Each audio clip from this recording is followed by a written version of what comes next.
2, 1.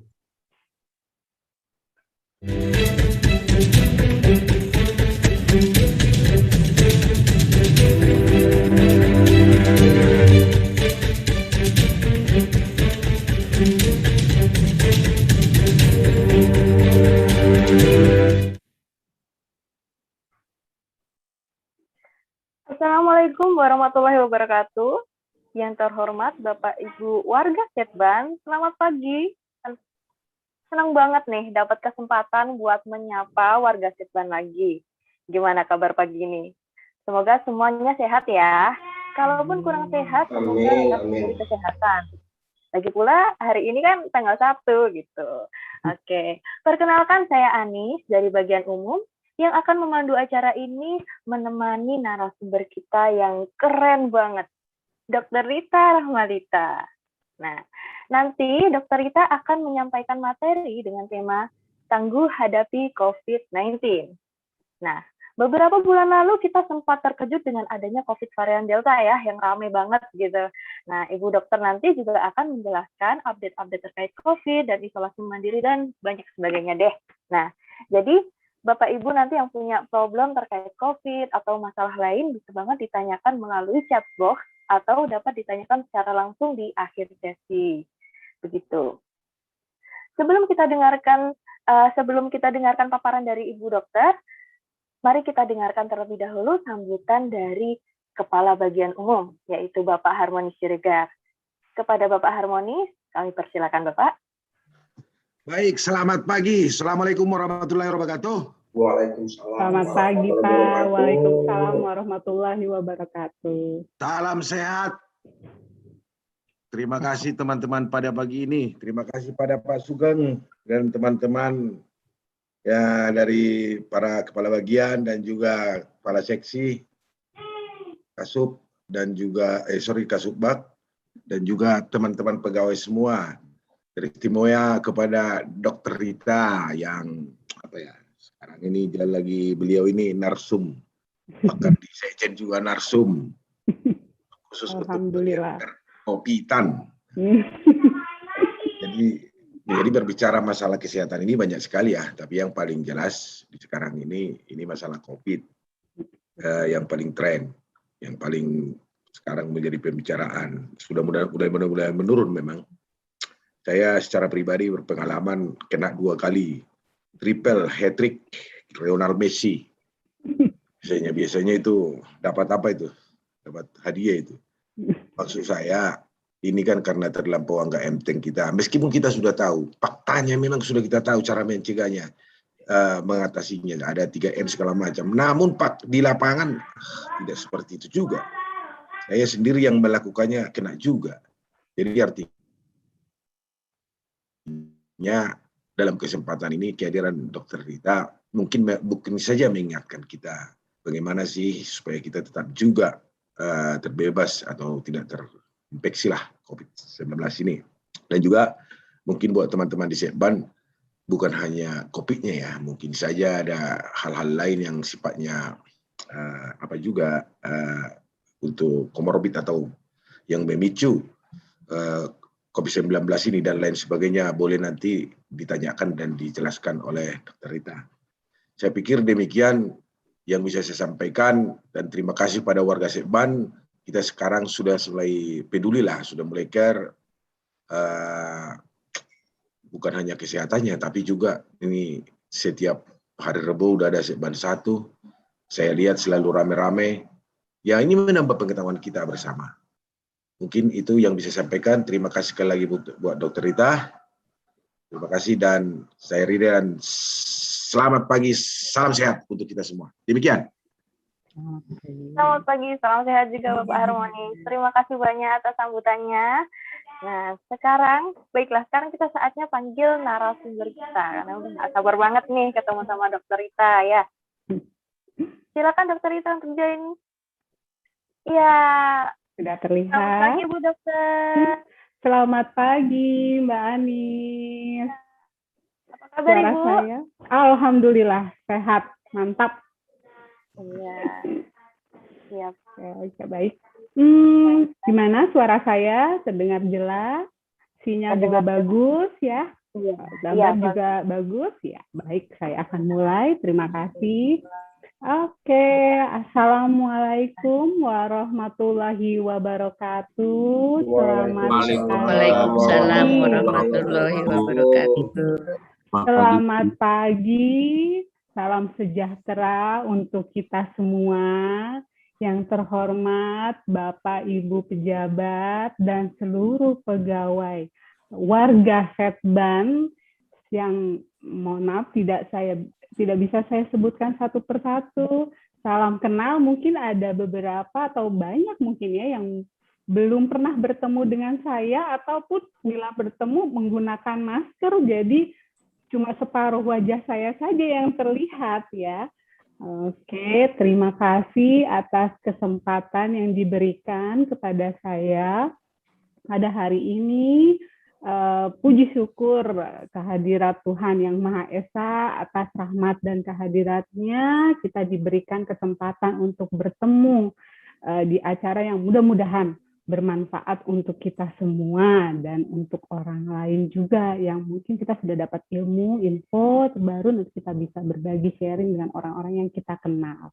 Nah, karena kita kan ini hampir setiap hari ya diisi waktunya dengan online, menatap layar. Nah, ini sebelum kita melakukan pemberian materi, saya ada share video sedikit nih supaya nggak kaku ya lehernya. Ya, izin dulu share screen ya Bapak Ibu. Silakan Ibu. Oke. Boleh nanti diikuti di rumah gerakannya. Tapi mungkin nanti hitungannya terlalu pelan ya. Jadi nanti terlalu cepat. Jadi nanti di rumah bisa diulang dengan hitungan yang lebih pas. Ini perkenalkan anak saya, kebetulan dia dapat tugas dari sekolahnya, tugas PJOK, latihan peregangan selama PJJ. Nah, saya lihat, wah bagus ini, boleh diikuti. Iya, Bu. Ya. Bapak Ibu bisa nyalakan kamera mungkin biar kita bisa senam bareng-bareng ya. Iya nih, diikuti nih. Nama saya Faiz dari Gerakannya SMP Al Zahra. ringkas tapi bisa diulang berkali-kali. PJJ selama Nah, ini kan pandemi bisa bisa menyebabkan sakit leher dan terus punggung. bikin sakit Oleh kepala, karena itu punggung. kita perlu latihan peregangan. Nah, Mari kita ini lakukan. sama kepala ke atas, 8 hitungan. Rasakan tarikannya, rileks, jangan terlalu dipaksakan, kemudian nunduk, 8 hitungan. Di rumah bisa dilakukan nanti dengan hitungan yang lebih pas ya, ini nengok ke kanan atau ke kiri, cara bergantian 8 hitungan juga. Nah, rasakan tarikannya ya. Oke, kita bawa ke kanan, tangan menyentuh telinga, tempel ke bahu ya, terus ke kiri juga diulang lagi 8 hitungan, rasakan tarikannya, jangan terlalu dipaksakan, senyaman mungkin. Tangannya juga dibawa bahunya. Oke, relax tetap sambil atur nafas. Rasakan tarikannya ya. Oke, dibawa sikunya ke atas. Senyaman mungkin. 8 hitungan juga. Bergantian.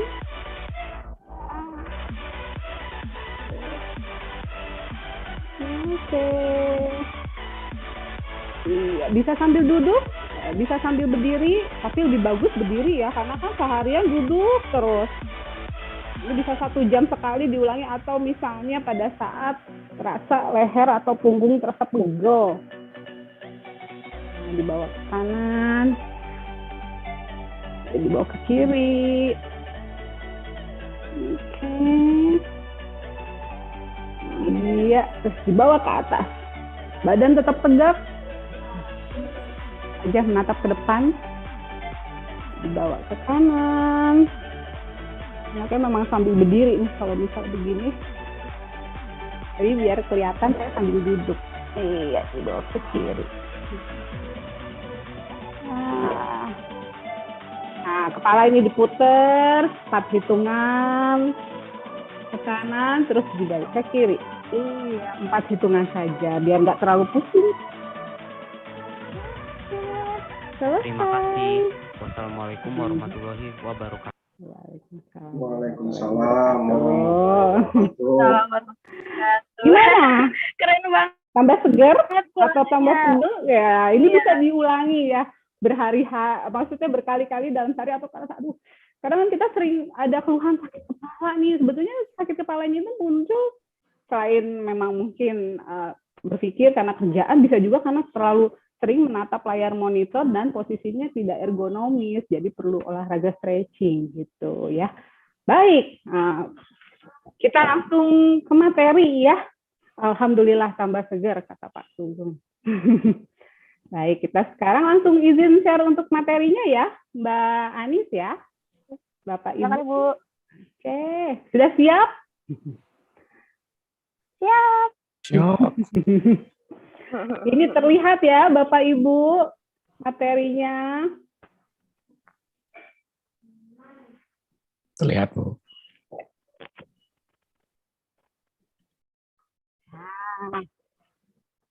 Oke, baik. Bismillahirrahmanirrahim.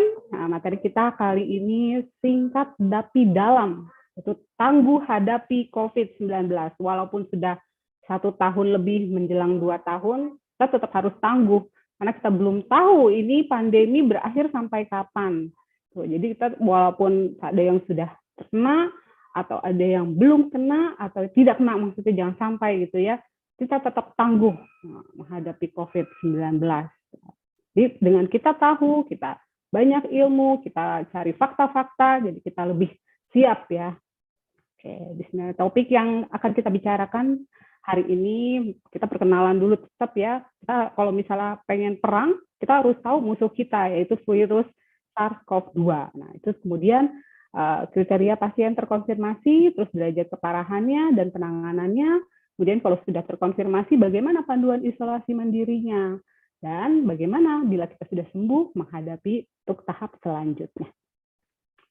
Nah, ini SARS-CoV-2, Severe Acute Respiratory Syndrome Coronavirus 2. Jadi memang coronavirus ada jenisnya, dan ini 2. Nah, ini virus yang baru, waktu bulan Desember 2019 sama kali ditemukan. Jadi belum ada kasus sama sekali. Jadi seperti kita masih meraba-raba gitu ya. Kita masih meraba-raba, ini sebetulnya apa gitu ya. Tapi alhamdulillah dengan adanya kemajuan teknologi, banyaknya penelitian-penelitian, kita semakin kenal ya jenis virus ini. Jadi sudah banyak ditemukan pengobatannya juga, walaupun bukan pengobatan pasti, tapi bisa mengurangi gejala. Nah, SARS-CoV ini sebetulnya virus COVID-19 ini sebetulnya apa sih dia? Sebetulnya virus itu bukan makhluk hidup. Dia tidak dapat memperbanyak diri tanpa inang. Jadi kalau misalnya dia berdiri sendiri, dia akan mati. Jadi butuh host untuk dia memperbanyak diri. Terus dia memiliki duri, seperti namanya yang bilang, mungkin kita sering dengar spike protein. Nah, ini duri seperti mahkota untuk dia hatch atau berikatan dengan reseptor-reseptor yang ada di tubuh kita. Nah, reseptor tubuh kita ini ada di S2 namanya. Nah, ini ada hampir di seluruh tubuh kita, terutama di saluran pernafasan, saluran pencernaan, di kulit, paru, jantung, liver, otak, mata. Nah, oleh sebab itu gejala-gejalanya nanti yang muncul juga bervariasi. Nah, virus ini dilapisi oleh molekul lipid atau lemak yang berminyak, essential oil. Oleh sebab itu pada saat dia masuk ke tubuh kita, sel tubuh kita pun mengandung lemak. Jadi pada saat ini kita tahu bahwa ini cara mengeliminasinya itu kena sabun atau alkohol, jadi bisa larut. Nah, kemudian sistem imun ini mencegah virus memperbanyak diri dan menghancurkannya. Jadi namanya virus itu penyakit self-limiting disease. Nah, itu butuh kekuatan tubuh kita, daya tahan tubuh kita. Sistem imun tubuh kita lah yang nanti akan mengeliminasi virus itu sendiri gitu ya. Jadi kita harus percaya sama tubuh kita bahwa tubuh kita yakin bisa melawan virus yang masuk ke dalam tubuh kita.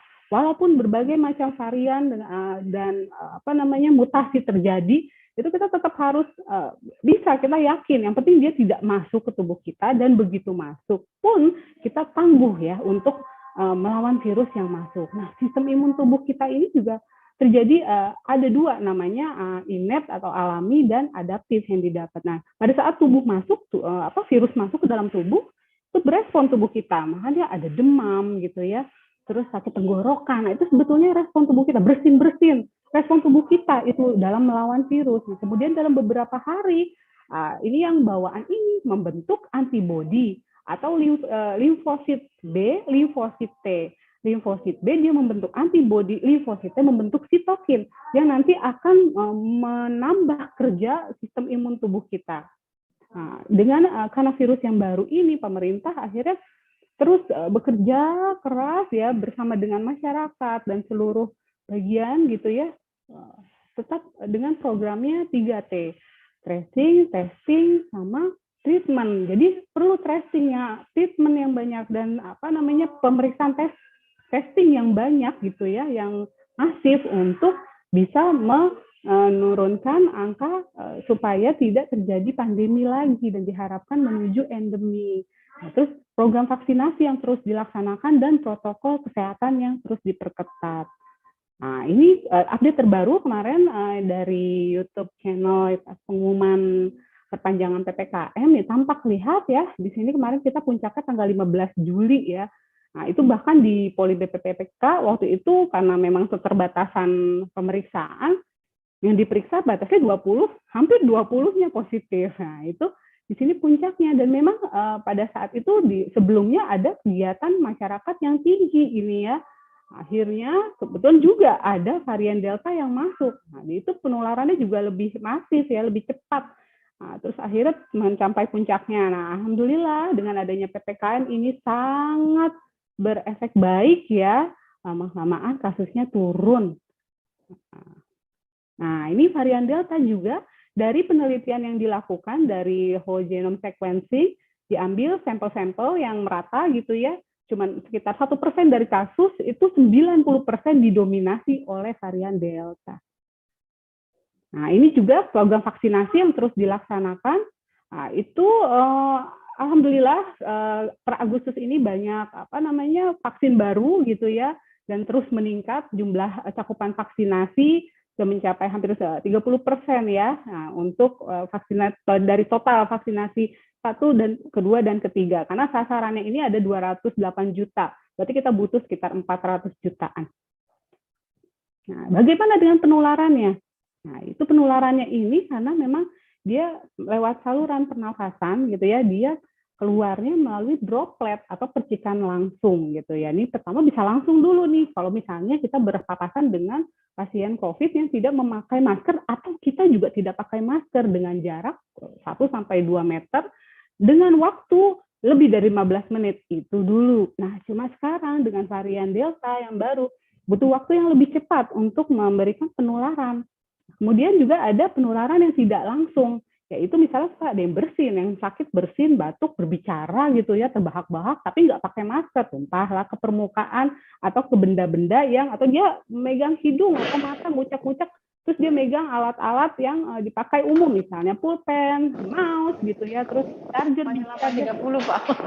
ke permukaan, terus menyentuh dia, kita yang terkontaminasi, kita sentuh ya, tangan kita lupa cuci tangan, megang area mata, hidung, mulut, nah masuk deh virusnya. Tuh. Ada juga memang penularan aerosol, tapi itu kalau misalnya kita berada di ruangan yang sirkulasi udaranya tidak baik. Nah, kapan saya dinyatakan terkonfirmasi COVID-19? Apabila rapid test PCR positif. Terus kemudian nggak ada gejala, tapi antigen positif. Dan ada riwayat kontak atau klaster tertentu. Atau swab antigen positif disertai dengan gejala klinis. Nah, terus kapan nih saya harus swab? Kadang kita nggak di rumah aja, kapan saya harus swab? Atau misalnya saya harus habis ketemu nih dengan teman yang kabarnya 2 hari yang lalu kita ketemu, terus kabarnya dia terkonfirmasi positif. Nah, inilah perjalanan dari virusnya. Pada saat kita terpapar oleh virus, itu tubuh bereaksi. Jadi, tapi tidak langsung memberikan gejala. Dan memang kalau misalnya yang dulu itu masa inkubasi bisa sampai 14 hari. Namun varian yang baru, varian Delta, itu dia memberikan masa inkubasi yang lebih cepat. Di tubuh berespon gitu ya. Yang tadi saya bilang ada respon imun, Nah, tapi bersamaan dengan tubuh virus itu terus bereplikasi dengan jumlah tertentu, akhirnya viral load-nya bertambah banyak, baru muncul gejala gitu ya. Ya, tubuh juga baru berespon gitu. Nah, di sini pada hari kelima itu biasanya mengalami gejala yang demam tinggi, sakit tenggorokan, segala macam muncul gitu ya, sampai dengan hari ke-10 rata-rata. Ini untuk gejala ringan. Nah, itu cuman kadang kala misalnya di hari ke-7 juga sudah enak, tapi terus kita capek, terus kita kerja gitu ya. Terus karena masa udah enakan loh, ternyata ngedrop lagi gitu ya pas masuk ke minggu kedua. Nah, ini oleh sebab itu kita tetap waspada ya. Pada masa isoman kita fokus ke tubuh kita sehat gitu ya. Nah, pada saat ini antigen belum terdeteksi ya. Di sini karena viral load-nya belum tinggi, jadi antigen belum terdeteksi. Tapi PCR sudah bisa terdeteksi karena PCR itu yang diperiksa adalah materi genetik, sedangkan antigen yang diperiksa adalah protein dari virus yang hidup gitu ya. Nah, sedangkan terus pada saat itu udah antibodi terbentuk gitu ya, yang tadi adaptif bekerja, antibodi terbentuk, matilah banyak yang tereliminasi virus-virusnya. Mulai gejalanya sudah mulai menurun, jadi untuk rata-rata ya, bagian besar mulai menurun, dan akhirnya PCR antigen pertama antigen tidak terdeteksi setelah hari ke-10 atau hari ke-7 gitu ya. Nah, terus tapi PCR masih bisa terdeteksi sampai hari bahkan bisa sampai 3 bulan. Nah, ini rapid antigen ini dia bisa mendeteksi 1 hari sebelum timbul gejala yang berat gitu ya, maksudnya yang cukup terasa gitu ya. Atau bahkan tidak ada gejala juga masih bisa tes antigen terdeteksi karena mungkin dia viral load-nya tidak terlalu tinggi sampai 7 hari sejak muncul gejala. Jadi pada hari ke-10 ya rata-rata sudah negatif untuk antigennya ya. Nah, kemudian kalau PCR dia mampu mendeteksi sebelum beberapa hari, lebih cepat lagi ya daripada antigen sampai bahkan 3 bulan setelah terinfeksi. Nah, terus kadang ada yang ada gejala, terus habis itu antigennya positif. PCR saya kok negatif, Dok. Mana yang harus saya percaya? Nah, kemungkinan false positif PCR jauh lebih kecil dibandingkan false positif negatif. False positif itu artinya dia negatif tapi terbaca positif gitu ya. Kebalikannya, false negatif itu terbaca negatif tapi padahal dia positif. Nah, kemungkinan false positif itu cuma 1%. Sedangkan false negatif 2-29%. Nah, ini yang harus diwaspadai bila hasilnya ada gejala, ada kontak erat, antigen positif tapi PCR yang negatif, sebaiknya dicek ulang. Karena apa? Karena false negatif lebih berbahaya. Atau kalau misalnya tidak cek ulang, ya udah lanjutkan aja isoman, tidak apa-apa. Nah, ini gejala-gejala yang muncul karena tadi kan berikatan dengan reseptor yang ada hampir di seluruh tubuh kita, terutama di saluran nafas pertama muncul. Ya, ini ada beberapa gejalanya, tapi terbagi menjadi 4 ya. Yang pertama itu tanpa gejala. Ini nggak ada gejala sama sekali, frekuensi nafas juga masih normal. Saturasi oksigen juga masih bagus di atas 95%. Sedangkan kalau ringan muncul demam. Ada batuk juga. Nah, ini ada nyeri tenggorokan sekarang yang dominan juga ya untuk yang Delta, ada anosmia, algeusia. Nah, ini rata dari penelitian anosmia, algeusia ini ke arah yang baik gitu ya, tidak ke arah berat. Jadi ada saat saya, Dok, saya anosmia, itu tetap harus bersyukur gitu ya. Nah, ini ada anoreksia ya, masih sakit kepala hebat, ada yang lidu-lidu gitu ya. Nah, mual, muntah, nyeri perut, diare, ada yang radang mata juga, matanya merah. Nah, ini frekuensi nafasnya juga masih normal, saturasinya juga masih bagus di atas 95%. Sedangkan yang sedang, ini hampir sama gejalanya, mungkin dirasakan lebih berat, atau misalnya awalnya nggak ada gejala, terus di hari ke-7 ada demam, hebat gitu ya, terus batuk-batuk, ya. Terus frekuensi nafasnya juga meningkat gitu ya, lebih cepat, dan saturasinya mulai turun di bawah 95%. Sedangkan yang berat dan kritis itu sudah tahap masuk rumah sakit, karena biasanya kalau kondisinya sedang sudah sebaiknya itu memang dirawat di rumah sakit. Nah, untuk yang tanpa gejala dan ringan itu bisa isolasi mandiri di rumah atau lebih bagus lagi isolasi di tempat isolasi terpusat. Nah, sedangkan untuk gejala sedang dan berat kritis itu di rumah sakit. Jadi kalau misalnya udah saturasinya udah mulai turun, sebaiknya lapor untuk perawatan di rumah sakit. Nah, untuk pengobatannya, kalau misalnya tanpa gejala itu cukup dengan vitamin aja. Nggak usah misalnya kalau ada yang bilang, "Duh, ini ada antibiotik." Kalau ada gejala ngapain dikasih antibiotik? Bahkan gejala ringan pun tidak diwajibkan untuk diberikan antibiotik kecuali dokter memiliki pertimbangan tertentu atas gejala yang terjadi, baru diberikan antibiotik. Begitu pula juga dengan antivirus. Antivirus itu tidak wajib, dan kalau misalnya dokter memberikan dan itu atas pertimbangannya dan memang tersedia, itu boleh gitu ya. Dan ini vitamin juga tetap sama dikonsumsi. Sedangkan untuk gejala sedang berat kritis itu kita serahkan kepada dokter penanggung jawab di rumah sakit. Nah, ini isolasinya juga nanti kita jelaskan lebih lanjut. Nah, bagaimana nih dengan bagiannya kalau misalnya saya ada riwayat kontak erat? Nah, saya habis bertemu dengan teman atau di kantor, saya makan bareng gitu ya, pada saat masuk kantor kita makan bareng. Dia lapor 2 hari yang lalu, kita makan bareng, terus dia sakit gitu ya. Nah, kita langsung hubungi dokter, puskesmas, satgas yang kita kenal gitu ya. Nah, itu lapor untuk dilakukan pemeriksaan. Bisa dengan PCR, bisa dengan antigen. Itu kalau misalnya belum ada gejala, kita nggak apa-apa, kita hitung hari pertama.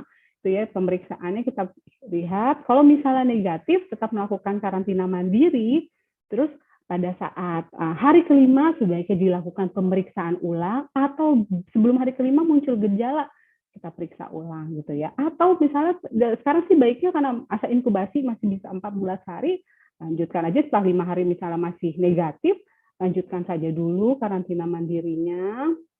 Bila di atas 5 hari muncul gejala, lakukan pemeriksaan ulang. Gitu ya. Nah, apabila positif, itu isolasi mandiri dengan protokol kesehatan dan ada pemantauannya. Begitu selesai, nanti minta laporan atau suratnya dari puskesmas. Kontak erat itu sebetulnya bagaimana sih? Nah, ini saya bilang, dia radiusnya 1 meter, atau kurang gitu ya, dalam jarak waktu lebih dari 15 menit atau bahkan kurang sekarang. Sentuhan fisik langsung, misalnya salaman gitu ya, terus memakai alat perlengkapan pribadi bergantian. Kadang kan kita menjemput pen, chargeran gitu segala macam, itu kita lupa cuci tangan. Nah, ini bisa juga menularkan walaupun kecil. Nah, terus orang yang memberikan perawatan langsung tanpa APD standar dan situasi lain yang bisa nanti dinilai oleh dokternya.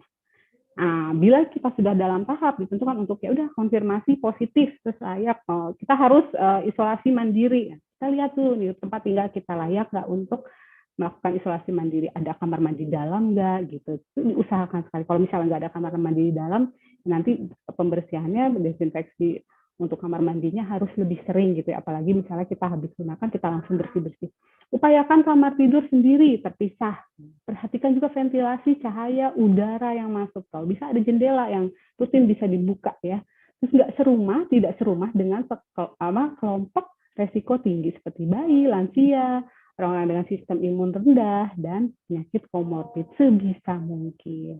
Bila tidak bisa, nanti dikonsultasikan lebih lanjut. Nah, kemudian di rumah pun nanti pas di rumah membuka jendela kamar secara berkala. Ini penting ya. Kemudian pakaian yang dipakai juga sebaiknya disimpan dalam kantong plastik wadah yang terpisah. Jangan digabung dengan pakaian kotor keluarga. Boleh nanti tunggu dulu 3 hari sampai 5 hari baru cuci, atau boleh langsung cuci juga boleh. Alat makan terpisah, segera cuci kalau habis makan. Terus cuci tangan. Nah, ini penting, cuci tangan 20 detik ya dengan air mengalir lebih bagus, dan sabun ya, atau hand sanitizer. Jadi kita taruh tuh di dalam kamar. Jadi sebelum keluar kamar kita pakai masker, cuci tangan. Membersihkan kamar setiap hari. Apalagi kalau misalnya spraynya basah, itu diganti. Apalagi misalnya ada gejala batuk-batuk, bersin-bersin, nah itu harus rajin diganti ya. Terus bila memungkinkan menggunakan APD untuk yang merawat ya. Terus tetap jaga hygiene.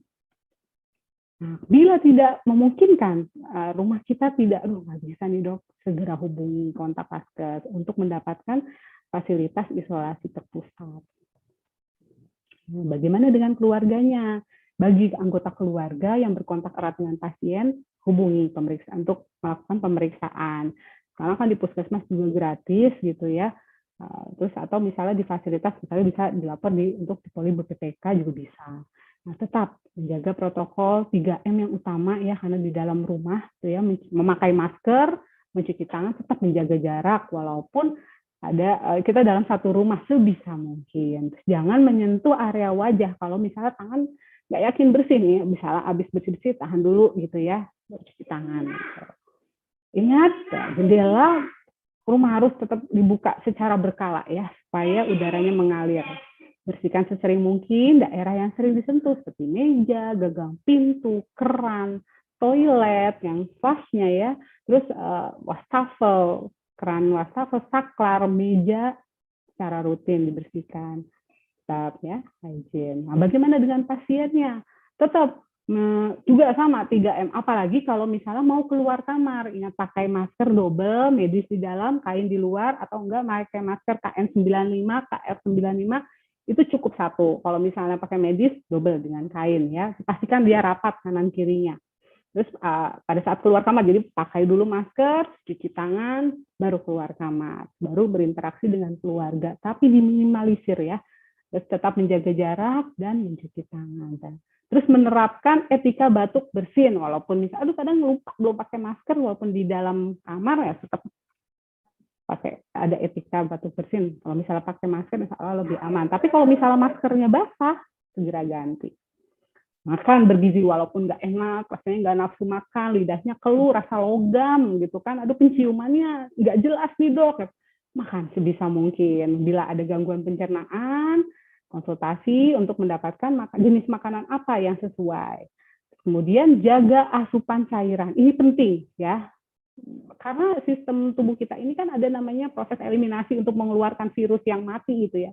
Terus jadi kita harus minum yang banyak. Jadi kita kan buang air kecil juga ya. Terus biar BAB juga lancar. Jadi eliminasinya juga tetap lancar. Istirahat cukup. Tidur 6-8 jam, bisa sampai 10 jam juga boleh, apalagi yang masih muda gitu ya. Terutama di malam hari. Nah, itu hitungannya tetap yang 10 itu, bukan tidur tapi jam 10 sampai jam 3 melek, baru tidur jam 3 sampai pagi. Nah, ini disarankan lebih bagus tidur di malam hari. Terlalu banyak kalau tidur terus dok, 24 jam. Wah, itu juga kurang bagus, itu bisa menurunkan imun. Jangan lupa olahraga, walaupun belum mager, lemas, malas gitu ya, pengen tiduran aja. Tetap olahraga, walaupun olahraganya juga yang ringan aja. Tadi saya bilang yang di depan oleh anak saya tuh seperti itu, bisa olahraga peregangan, boleh. Jadi jangan terlalu berat juga olahraganya. Olahraganya ringan yang nggak ngos-ngosan. Bisa boleh yoga ringan, atau misalnya jalan santai, tapi jangan ngos-ngosan. Sabar aja, nggak apa-apa, tapi rutin, tetap dilakukan. Jadi sabar aja, nanti kalau misalnya sudah fit, sudah sehat, baru kita tingkatkan olahraga kita. Berjemur, nah minimal 10-15 menit, jam 9 sampai jam 10. Ini kita cari yang nyaman ya, walaupun bagusnya sih jam 12, jam 11, jam 12 siang sampai jam 2, tapi ya Allah, jangan deh ya, yang jadi pagi-pagi aja, itu yang nyaman kita, cukupnya. Lagi pula kita juga dapat suplemen juga, akhirnya jadi nggak usah khawatir. Kalau lagi demam tinggi, sebaiknya tunda dulu jemurnya, nggak apa-apa. Berbanyak doa, berpikiran positif. Ini yang utama juga ini ya. Nah, banyak doa, pikiran positif, memanjakan dengan hobi yang kita suka. Hobinya makan dok gitu. Ya udah nggak apa-apa, tapi pilih makanan yang baik. Hobi merajut, tiba-tiba bapaknya yang tiba-tiba bapak-bapak jadi merajut hobinya. Itu bagus, nggak apa-apa. Masak, bagus. Nah, terus kita juga kurangi bercinta dengan layar, ngeliatin medsos gitu ya, ngeliatin sharing-sharingan dari WhatsApp gitu. Aduh, ini beritanya begini dok, ini apa namanya dari berita-berita gini. Baiknya disingkirkan saja. Tanyakan dok, ini ada berita ini. Konsultasi, tanyain ini benar atau enggak. Nah, sebaiknya sih disingkirkan dulu, tidak terlalu sering membaca berita-berita, ataupun kita pengen menonton yang lucu-lucu aja, yang bagus-bagus, yang menghibur ya. Kalau udah minta berita tentang COVID, nanti dulu aja, tunda dulu aja. Nah, tetap sambung silaturahmi. Jadi gadget baiknya untuk silaturahmi dengan keluarga gitu ya. Mungkin keluarga perhatiannya sangat bagus gitu ya, memberikan ini segala macam, saran ini, ya terima kasih gitu ya. Jadi minta doanya saja. Kalau misalnya kelihatannya sudah berlebihan, kita singkirkan dulu. Mohon maaf, saya off dulu ya. Saya butuh istirahat. Minta doanya ya. Kemudian walaupun kita lagi sakit gitu ya, walaupun kita lagi isoman, tidak ada salahnya untuk saling menolong, karena menolong itu memberikan endorfin sendiri, walaupun itu cukup sekedar saran, atau misalnya, ini saya ada obat ini nggak dipakai, butuh ini ya udah kita sharing, boleh, nggak apa-apa, tapi tetap sebisa kita ya, nggak usah memaksa.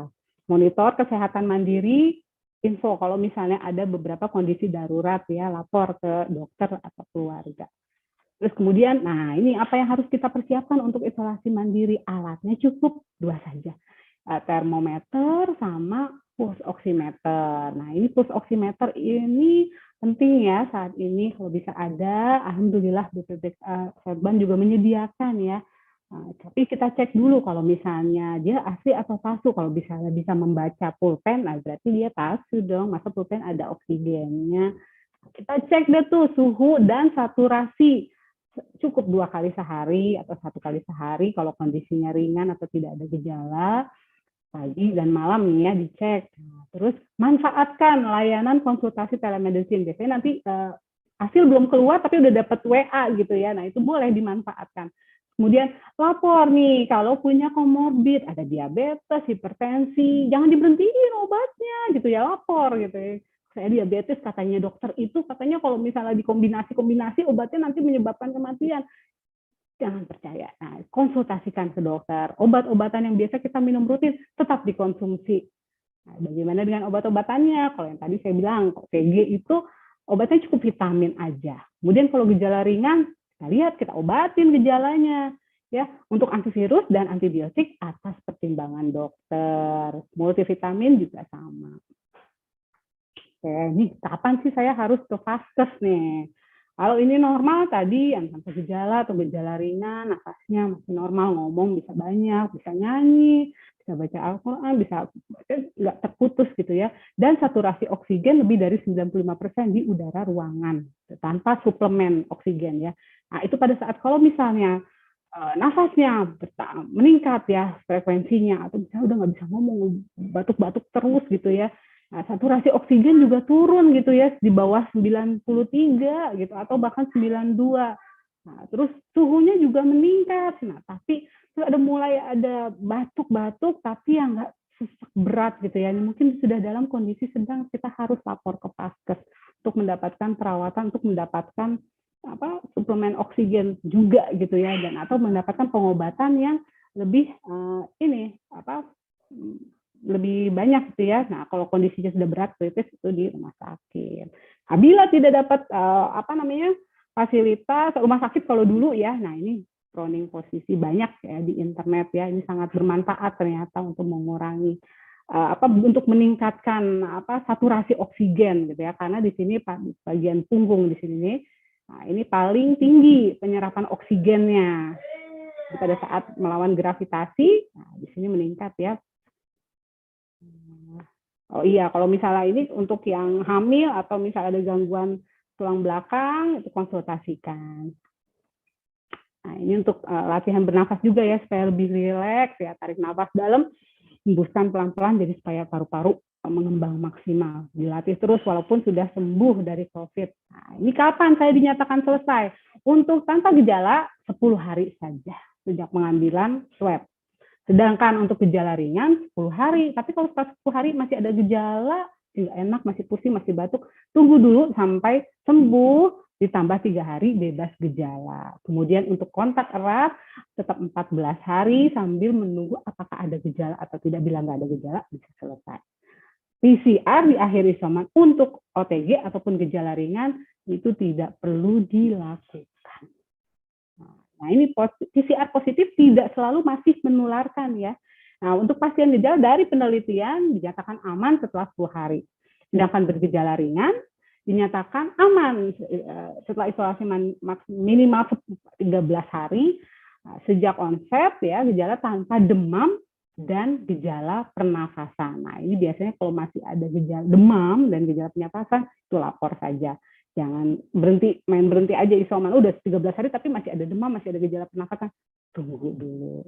Nah, sedangkan untuk pasien derajat berat dan kritis karena imunitasnya berbeda, lebih rendah, ini masih ada kemungkinan menular lebih dari 10 hari. Oleh karena itu, dia perlu melakukan PCR ulang tergantung dari dokter penanggung jawab. Karena yang berat dan kritis ini udah pasti di rumah sakit ya, gejala sedang pun juga.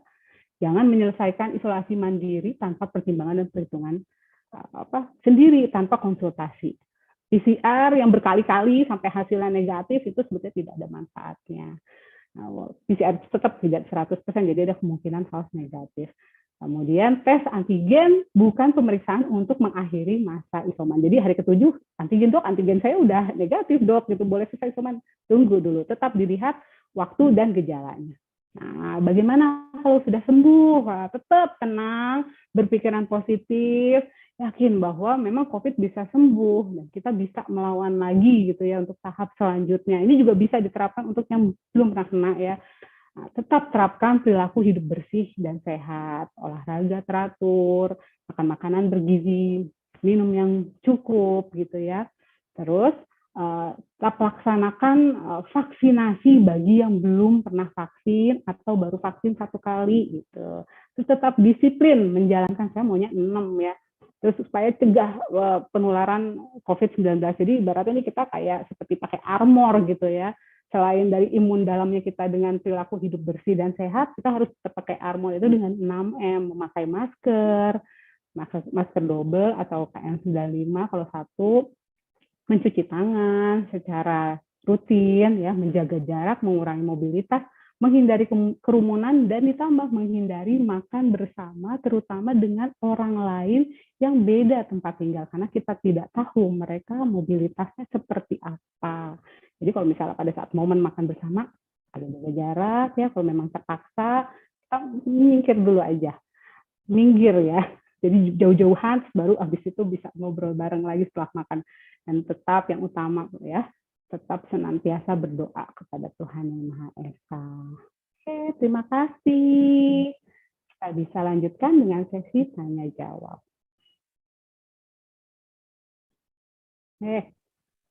Baik, terima kasih Bu Dokter. Iya, Terima kasih atas penjelasannya. Insya Allah akan bermanfaat untuk teman-teman, rekan-rekan warga Zlatan semuanya, apalagi yang pernah atau sedang terkena COVID ya Ibu ya. Ataupun yang belum juga. Iya, yang belum juga. Jangan ya, belum juga, tidak. Iya, baiklah. Nah, sekarang kita masuk ke sesi konsultasi ya Bu ya. Boleh. Warga sedang bertanya, Ibu Dokter menjawab. Oke. Untuk pertanyaannya mungkin bisa kita prioritaskan terlebih dahulu yang ingin bertanya secara langsung kepada Ibu Dokter, bisa menggunakan fitur raise hand ya Bu ya. Boleh. Baik. Bapak Ibu silakan yang ingin bertanya secara langsung dengan Dokter Rita.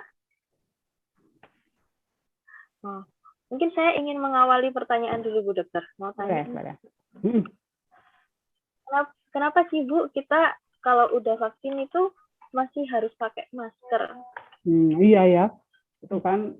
Itu juga kalau misalnya yang di luar negeri kemarin kan yang di Amerika ya, yang sudah vaksin sudah boleh lepas masker. Nah sebetulnya gini, karena kondisi kita saat ini masih statusnya pandemi dan belum terjadi kekebalan imunitas, vaksinasi memang utama, dia bagus ya, karena dia perlindungannya khusus. Nah, dia memberikan perlindungan yang spesifik terhadap virus COVID. Namun kalau misalnya hanya kita sendiri yang proteksinya maksimal misalnya, tapi komunitasnya masih belum ada proteksi yang spesifik, itu masih ada potensi penularan.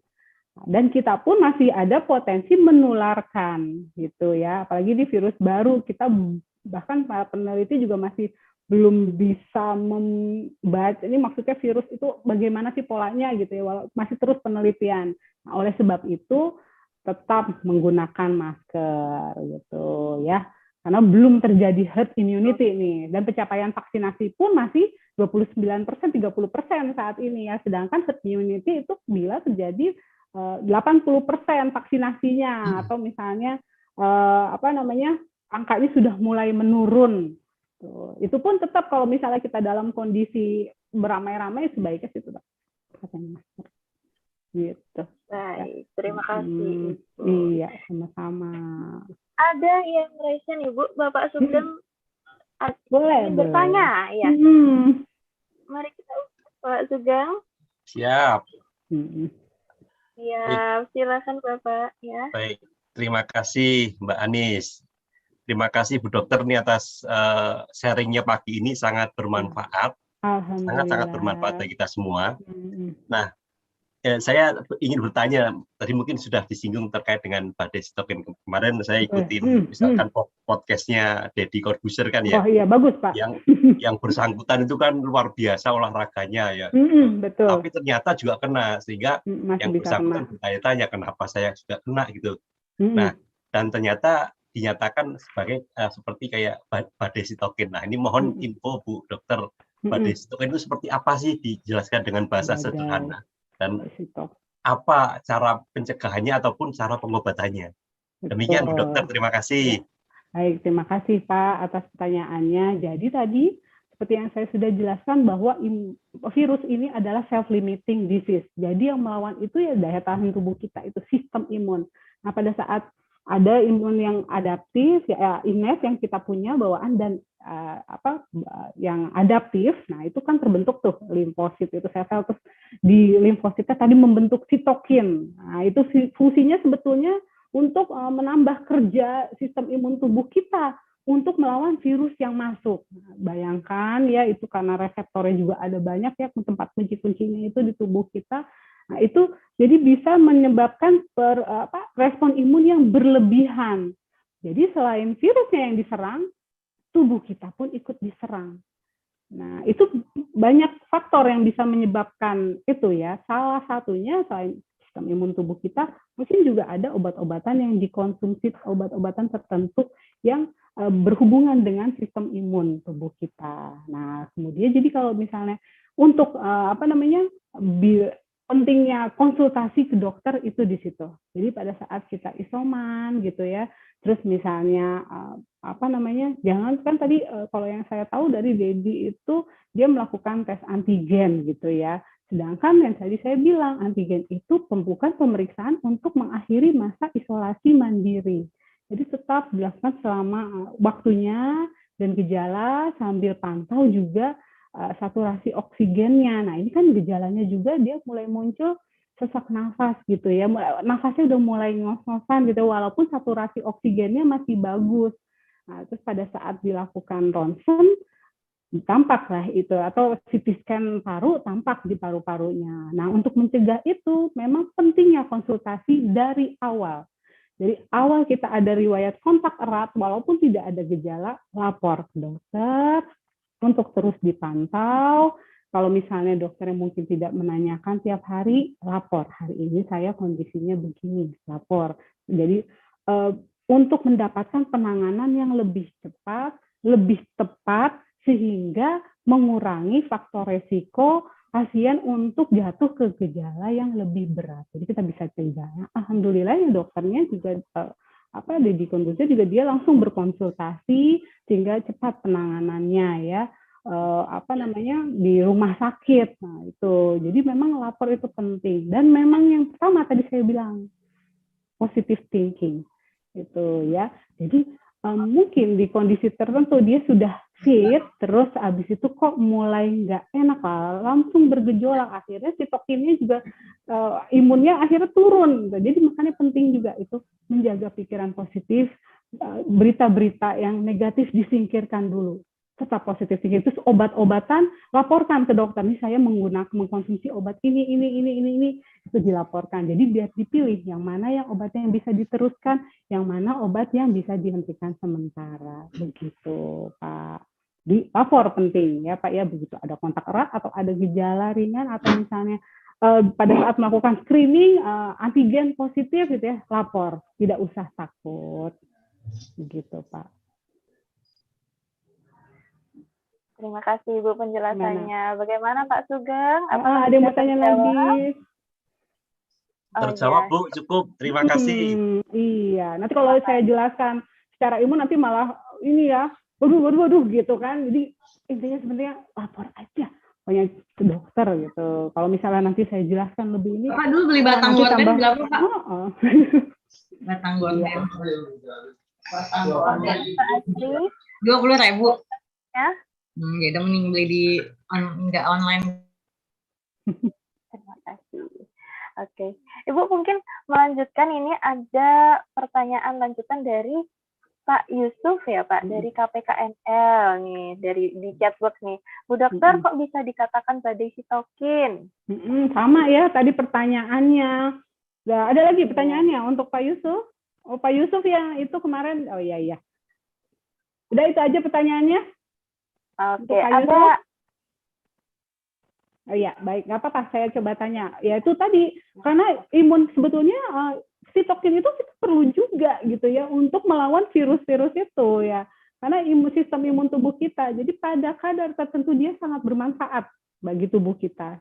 Cuma karena memang karena kondisinya, jadi ini badai sitokin tidak harus terjadi pada pasien yang gejala berat atau gejala sedang, bisa juga terjadi pada pasien tanpa gejala. Jadi misalnya awalnya nggak ada gejala, 10 hari kemudian mungkin karena dia dapat tekanan segala macam atau kondisi tubuhnya turun, bisa terjadi setelah 10 hari pun, atau rata-rata ini terjadi pada minggu kedua. Jadi oleh sebab itu tetap fokus sama tubuh kita, kondisinya lagi sakit, sedang berperang. Jadi kita harus sayang sama tubuh kita, menjaga asupan makanan, terus minum yang cukup, istirahat cukup, terus tetap berpikiran positif. Jadi supaya sistem imun tubuh kita dalam melawan virus itu tidak berlebihan responnya. Jadi cukup virusnya aja yang diserang, tubuh kitanya nggak usah diserang.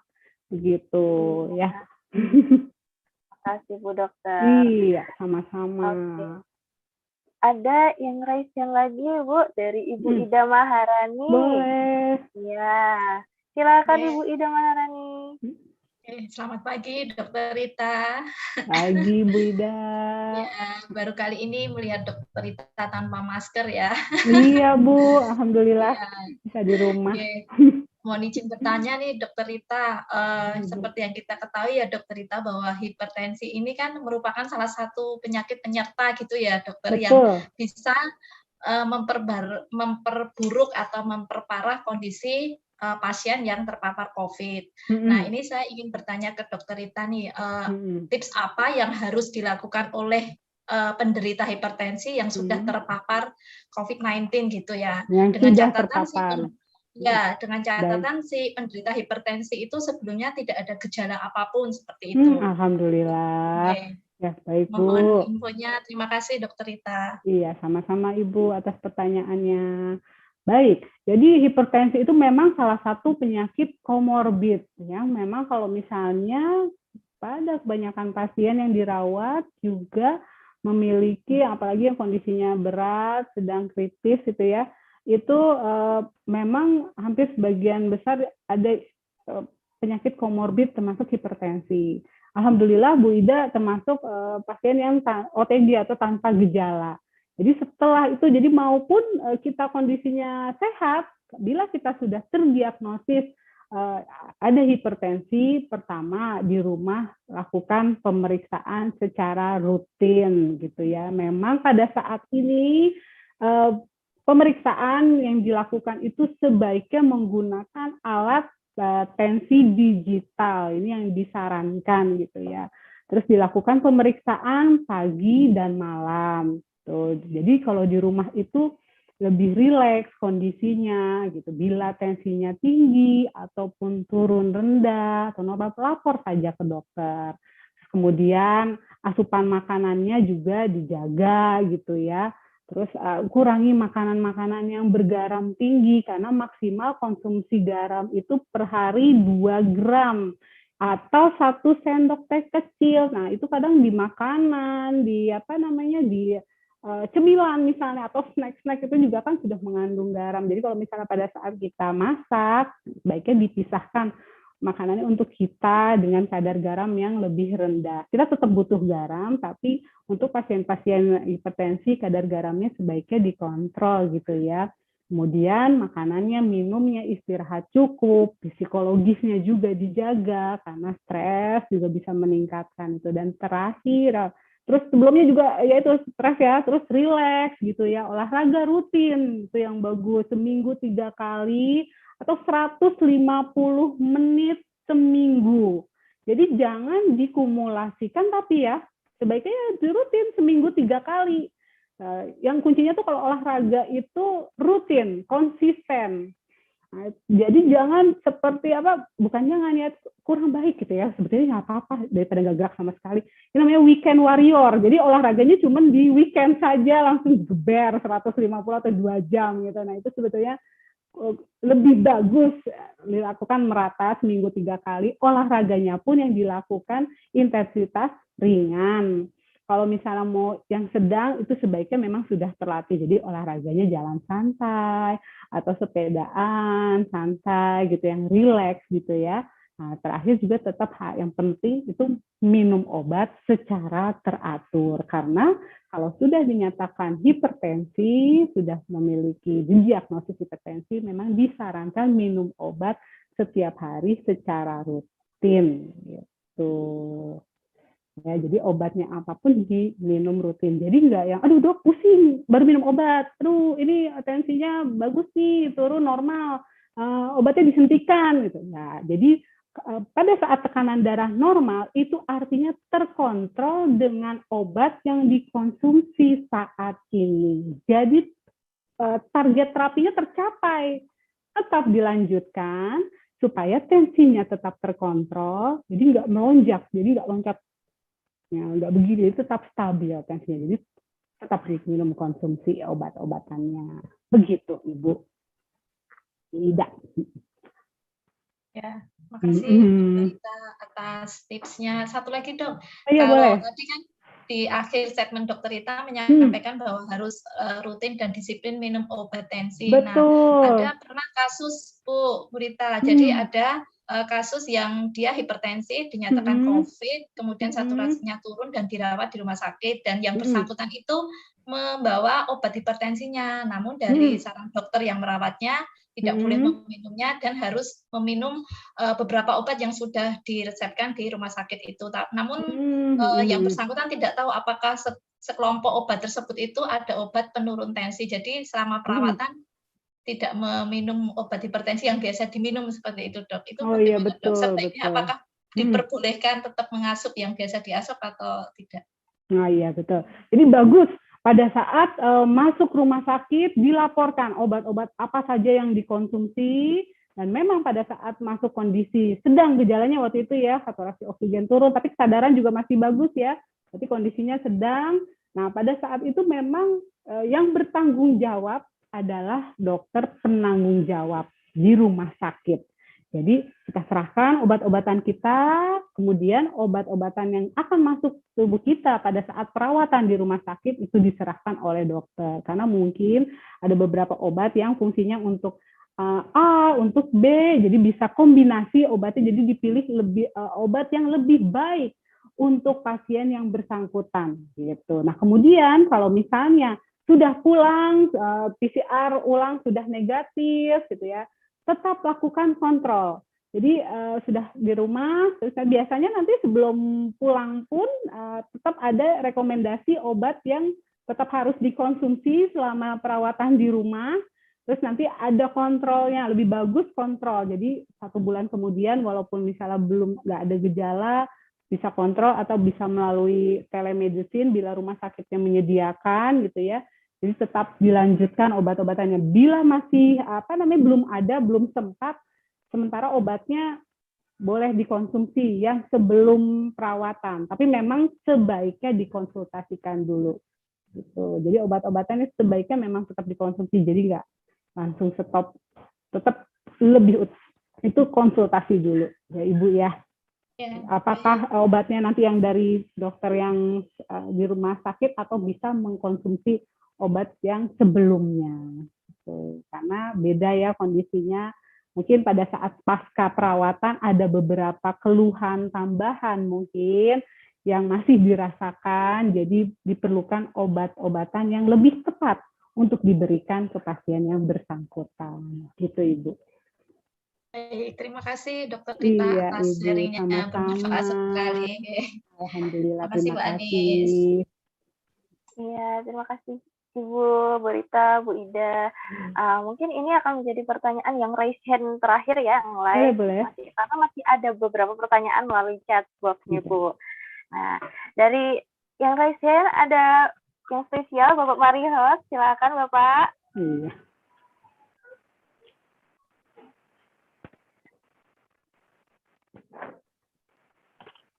Mohon maaf, Bapak, suaranya sepertinya. Nah, dengar. Oh, sudah.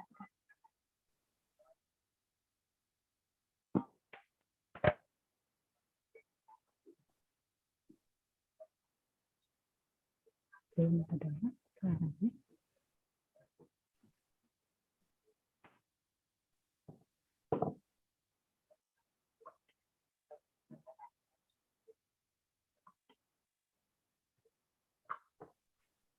Mohon maaf, apakah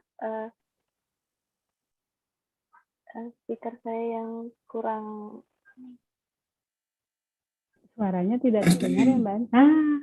Iya, Bapak. Ya, saya buka.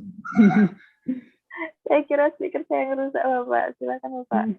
Bu Dokter, ini tadi Bu Dokter nyampaikan untuk mengkonsumsi garam, hindari konsumsi garam yang banyak itu khusus special case untuk pengidap darah tinggi saja atau seperti apa, Dokter? Ini gini, saya hampir sudah lebih setahun berarti, Dokter.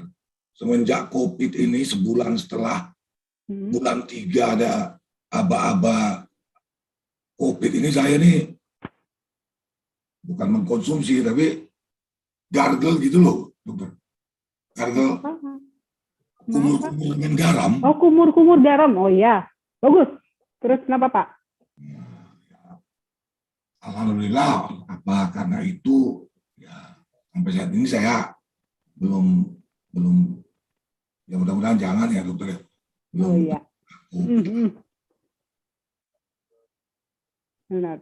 Sejauh apa itu, Dokter, kira-kira perlindungan garam ini terhadap virus COVID SARS ini? Betul. Karena saya tadi khawatir ini, Bu Dokter bilang jangan konsumsi garam, bagaimanapun gargle itu tertelan, Dokter. No. Dan takarannya itu kita nggak ngerti. Yang penting pekat aja saya buat. Masukkan ke gargle, kumur-kumur, kemudian ini sebagian bahwa saya membersihkan hidung. Ketalon dikit ya, Pak ya? Iya, Dokter. Ya. Kaitannya yang sama Dokter sampaikan barusan tadi, hindari konsumsi garam tadi. Demikian, Bu. Iya, baik. Terima kasih, Pak. Bagus pertanyaannya.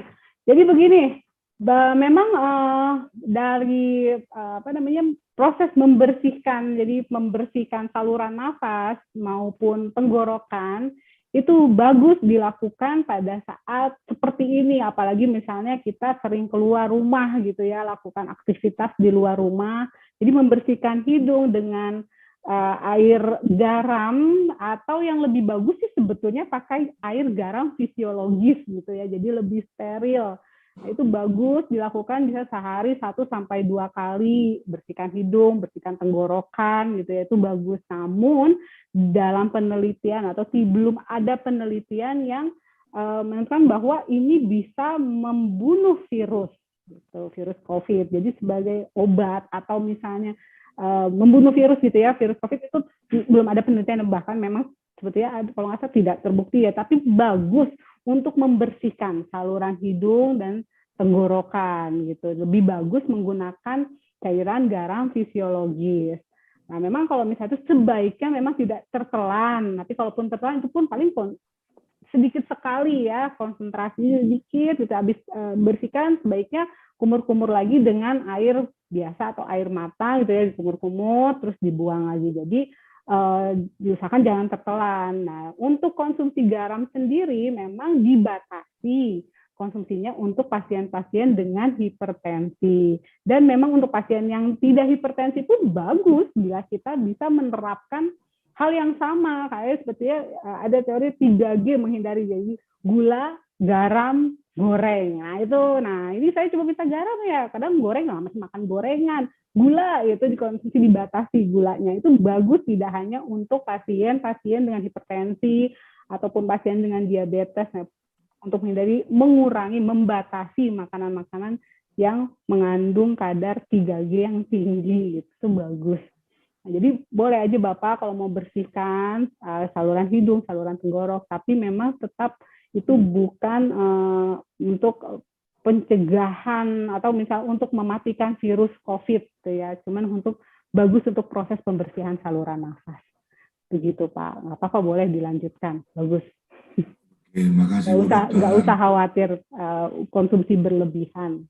Kalau insya Allah itu cuma kecil kalaupun ketelan. Gitu. Terus tapi habis kumur lagi dengan air biasa ya. Jadi diusahakan jangan ketelan. Jadi kumur 10 detik dibuang. Ya Pak ya. Matur suwun Bu Dokter. Iya, sama-sama Bapak. Terima kasih Pak Marihat, Bu Dokter. Kita lanjut ke pertanyaan chatbox ya Bu. Saya bacakan. Yang pertama dari Bu Muslimah. Mohon izin bertanya Bu Dokter, kenapa ya setelah dinyatakan antigen reaktif langsung timbul batuk pilek, teng, sakit, dan penciuman keesokannya hilang. Sedangkan badan seger, aktivitas biasa semua dikerjakan. Apa karena ada rasa takut atau kenapa ya Dok? Terima kasih. Iya, terima kasih sama-sama. Ibu, terima kasih atas pertanyaannya. Jadi memang tadi seperti yang sudah saya sebutkan sebelumnya pada bagan perjalanan penyakit yang ada tulisan exposure-nya, pada saat tubuh masuk, nah itu kan virus, pada saat virus masuk ke dalam tubuh, virus akan bereplikasi dengan jumlah tertentu, terus, nah memang pada saat jumlah tertentu yaitu dalam penelitian akan terdeteksi dalam antigen jika virolotnya 10 pangkat 6 atau 10 pangkat 7 ya. Itu jadi baru akan terdeteksi antigen itu dari protein yang dari virus itu akan terdeteksi. Jadi pada saat itu mungkin Ibu pemeriksaannya apakah memang dari screening untuk kontak erat atau memang ada gejala yang cuman masih belum muncul. Nah, itu berarti mungkin masih tahap awal pemeriksaan. Jadi gejalanya, jadi viral load-nya masih belum ke puncaknya sekali gitu ya. Akhirnya pada saat puncak sekali sistem imun mulai berespon atas jumlah virus yang berlebih, muncullah baru besokannya itu pas puncaknya virus itu tinggi-tingginya muncullah gejala-gejala itu. Jadi bukan karena psikologis, karena memang itu sedang awal perjalanan penyakitnya mulai terdeteksi antigen gitu. Jadi tetap kalau misalnya sudah memberikan reaksi berarti memang virusnya itu sudah ada di dalam tubuh kita. Gitu. Tidak apa-apa, tidak usah khawatir karena itu memang salah satu respon tubuh kita, gejala-gejala itu muncul karena respon tubuh kita sedang berperang melawan virus. Begitu, Ibu. Oke. Terima kasih Mbak Anis. Iya, Ibu. Ya, Bu Muslimah. Ya, Bu ya. Kita lanjut ke pertanyaan berikutnya dari Mas Irwan. Bertanya, Bu Dokter, kapan sebaiknya melakukan pemeriksaan pasca terinfeksi COVID, terutama untuk yang punya komorbid seperti CT, scan paru, dimer, lain-lain? Nah, ya, terima kasih. Jadi kalau misalnya untuk yang gejala tanpa gejala maupun gejala ringan, tadi saya bilang 10 hari gitu ya, isolasi mandiri. Kalau misalnya masih ada gejala, tunggu sampai ada gejalanya reda, tambah 3 hari bebas gejala. Nah, bila misalnya dalam perjalanan itu memang tidak ada keluhan sama sekali, tetap menjaga pola hidup sehat gitu ya, jangan langsung diforsir, karena tubuh kita itu pasca perang dengan virus, jadi ditambah asupan-asupan makanannya yang baik, terutama protein tinggi gitu ya, karena itu zat pembangun tubuh, tapi lebih bagus lagi proteinnya itu yang alami, misalnya dari ikan, dari telur gitu ya, tahu, tempe gitu ya. Nah, pada saat itu bila tidak ada gejala sudah cukup ya, nggak usah tidak diperlukan pemeriksaan yang tadi disebutkan. Namun bila setelah selesai masa isolasi mandiri, baik itu yang tanpa gejala maupun dengan gejala ringan, setelah isolasi mandiri masuk minggu kedua, setelah minggu kedua ada gejala atau tambah lemes gitu ya, atau yang mungkin sudah sering familiar ya long COVID itu masih dirasakan ada gejala. Terus yang tadi nggak ada gejala, tiba-tiba muncul gejala. Nah, mungkin ada ke arah situ, itu perlu dikonsultasikan lebih lanjut. Jadi, apakah perlu pemeriksaan yang lebih di tahap selanjutnya, baik itu di dimer, pemeriksaan darah gitu ya, darah lengkap, urin, termasuk di dimer itu, terus ronsen, CT paru itu atas pertimbangan dokter pada saat kita melakukan konsultasi. Jadi tetap atas rujukan dari dokter saja. Jadi nggak harus mandiri gitu ya, karena bisa jadi over budget. Jadi harusnya tidak perlu dilakukan pemeriksaan-pemeriksaan tersebut. Jadi kita jadi over budget. Jadi sepertinya kalau sudah dalam lewat itu sudah sehat, walafiat nggak ada gejala apa-apa, tidak perlu. Tapi kalau ada gejala tambahan, konsultasikan ke dokter ya. Gitu. Oke, sangat jelas sekali Bu Dokter. Terima kasih. Sama-sama. Kemudian untuk pertanyaan selanjutnya dari Pak Arif. Mohon izin Bu Dokter, setelah hasil PCR dinyatakan negatif, kenapa masih ada keluhan nafas, masih terasa berat sampai saat ini? Hasil PCR saya dinyatakan negatif akhir bulan Juli. Akhir bulan Juli. Oh, udah berarti udah sebulan lebih ya. Gitu. Ya, ini negatifnya berarti bulan Juli. Nah, ini berarti ada keluhan apa tadi, sesak ya? Masih ngos-ngosan ya? Nafas masih terasa berat. Ya, nafas masih terasa berat. Jadi memang kalau misalnya pada saat terinfeksi COVID, memang ada dirasakan keluhan, ada gejala saluran pernafasan, misalnya batuk atau sesek gitu ya, ataupun misalnya tidak ada sama sekali, tapi saturasi mungkin dulu sempat turun, ataupun misalnya dalam kondisi tanpa gejala, bisa baru dirasakan itu setelah masa isolasi mandiri, nafas masih belum full, belum ngos-ngosan. Yang pertama dilakukan tetap di rumah latihan nafas, yang tadi saya bilang itu. Di rumah secara rutin sambil jemur, latihan nafas, tarik nafas dalam, hembuskan secara perlahan. Jadi biar paru-paru mengembang maksimal gitu ya. Nah, kalau misalnya dirasakan kok masih menetap gejalanya, mungkin yang tadi seperti Mas Irwan tanyakan, perlu pemeriksaan lebih lanjut. Konsultasikan ke dokter, apakah perlu pertimbangan pemeriksaan lebih lanjut seperti untuk paru, pakai darah atau paru, jantungnya perlu dilakukan pemeriksaan. Tetap konsultasi ya Pak ya, nggak usah takut, nggak usah khawatir daripada menebak-nebak sendiri, tapi tetap di rumah dilatih, terus latihan nafas, olahraganya juga jangan yang terlalu berat gitu ya, kalau bisa yang ringan aja, stretching aja dulu. Jangan langsung diforsir melakukan aktivitas apa-apa, kita sesuaikan dengan kondisi tubuh kita. Tetap konsultasikan ya Pak ya, untuk pemeriksaan lebih lanjut. Gitu.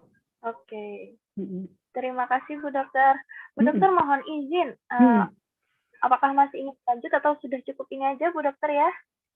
Iya, udah ini ya, mohon maaf banget ini. Waktunya pas sekali dengan itu ya, momen vaksinasi anak. Jadi terima kasih Bapak Ibu warga Setan yang sudah bertanya ya, sudah antusias bertanya. Nah, karena mungkin masih ada banyak pertanyaan yang lain, mungkin bisa ditanyakan secara langsung kepada Ibu Dokter melalui WA ya, WA yang akan kami sampaikan di chatbox ya Bu ya. Boleh. Ya. Silakan waktu kapanpun, biasanya kadang juga sering banyak yang bertanya di malam hari, kadang kita momen ingatnya, ingin bertanya itu misalnya di waktu-waktu tertentu. Saya senang kok digangguin sama WA Ibu Bapak kalau misalnya mau bertanya tentang kesehatan. Mudah-mudahan saya bisa membantu. Iya, alhamdulillah. Nah, jadi konsultasinya jadi pindah ke online ya Bu ya, ke WA. Boleh. Jadi kayak halo dok gitu, halo dok versi setan. Oke, mungkin kita sudah sampai di penghujung acara ya Ibu ya. Sekali lagi mohon maaf untuk pertanyaan yang belum terjawab. Nanti akan dijawab oleh Bu Dokter via WA. Nah, mungkin Ibu ada closing-nya Bu, kata-kata penutup dari acara kita hari ini. Oke, terima kasih sebelumnya atas kepercayaan yang sudah diberikan kepada saya. Semoga materi hari ini bisa membantu. Bila ada pertanyaan lebih lanjut bisa chat saya via WA. Sebelumnya untuk semua yang mungkin saat ini warga Setban yang hebat-hebat gitu ya, pada saat ini sedang menjalani isolasi mandiri atau dalam kondisi sakit selain COVID atau misalnya yang sedang sehat walafiat, kita harus tetap berpositif thinking, yakin tetap menjaga kesehatan tubuh kita, ya. Terus makan makanan bergizi, olahraga teratur, minum yang cukup, istirahat yang cukup. Terus bila nanti mulai melakukan aktivitas ke kantor dengan intensitas yang lebih sering gitu ya, karena mungkin PPKM juga levelnya sudah mulai turun, tetap saya minta tolong untuk menjaga protokol gitu ya. 6M ya, saya maunya 6M. Tetap memakai masker, menjaga jarak, mencuci tangan, mengurangi mobilitas yang tidak perlu gitu ya. Terus yang tadi terakhir juga itu menghindari makan bersama dengan orang yang beda rumah. Jadi tetap jaga jarak, tetap banyak berdoa kepada Tuhan Yang Maha Esa. Insya Allah kita menjadi manusia yang tangguh untuk terus menghadapi pandemi ini hingga bisa menjadi kondisinya endemis ya, di manusia yang tangguh gitu ya, untuk Indonesia yang tangguh. Terima kasih. Benar sekali. Indonesia tangguh, Indonesia tumbuh ya Bu ya. Betul gitu. Karena kita butuh kerjasama semua gitu ya, nggak cuma pemerintah tapi seluruh masyarakat juga. Benar sekali. Baiklah, sampailah kita di penghujung acara. Oke, Mas Isma sudah meng-share nomor WA dari Bu Dokter ya. Warga Setban bisa langsung menghubungi Bu Dokter lewat nomor tersebut. Oke, saya ingin mengucapkan terima kasih yang sangat banyak kepada warga Setban karena sudah berpartisipasi pada acara hari ini. Oke, saya Anis mewakili tim yang bertugas mengucapkan mohon undur diri. Wassalamualaikum warahmatullahi wabarakatuh. Waalaikumsalam warahmatullahi wabarakatuh. Terima kasih Bapak, Ibu. Semoga senantiasa sehat ya. Saya izin live ya. Terima kasih Dokter Rita. Sama-sama. Mbak Anis, saya izin live ya Mbak Anis, Bapak Ibu. Iya Ibu, terima kasih banyak Bu Dokter. Sama-sama, terima kasih. Assalamualaikum warahmatullahi wabarakatuh. Waalaikumsalam. Waalaikumsalam warahmatullahi wabarakatuh. Ya, Ibu. Terima kasih, Bu Dokter.